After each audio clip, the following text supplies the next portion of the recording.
नमस्कार, मी गायत्रीज किचन कट्टामध्ये आपल्या सर्वांचं मनपूर्वक स्वागत. आज आपण पोह्याचे वडे तयार करणार आहोत. त्यासाठी सर्वप्रथम मी पोहे स्वच्छ धुवून 15 मिनिटं ठेवलेले होते. आता त्यामध्ये आपण 2 बटाट्याचा बारीक किसलेला खीस घालायचा आहे. बटाटे उकडलेले हवेत. आता त्यामध्ये आपण कढीपत्ता, कोथिंबीर, थोडासा आलं बारीक किसून घातलेला आहे, मीठ, हळद, थोडासा लाल तिखट घालायचा आहे चवीनुसार आणि जिरे घातलेले आहेत. आता आपण छान याला मळून घ्यायचं आहे. एकदम छान मळून घेतल्यानंतर आता आपण याचे छान छोटे छोटे वडे तयार करून घ्यायचे आहेत.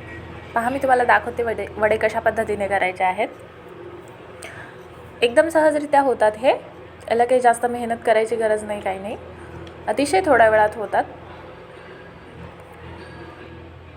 आता आपण याला डीप फ्राय करून घ्यायचं आहे. तुम्ही हवं तर शॅलो फ्राय पण करू शकता. तुम्ही जर माझ्या चॅनलवर नवीन असाल तर नक्की सबस्क्राईब करा माझं चॅनल. दोन्ही साईडनी व्यवस्थित छान प्रकारे तळून घ्यायचं आहे त्याला. आणि आता हे तळून झालेले आहेत. मी तुम्हाला प्लेटमध्ये काढून दाखवते. अतिशय सुंदर रंगसुद्धा दिसत आहे त्याचा आणि खायला एकदम खुसखुशीत लागतात. जर तुम्हाला माझी रेसिपी आवडली असेल तर लाईक, शेअर, सबस्क्राईब नक्की करा. Thank you very much.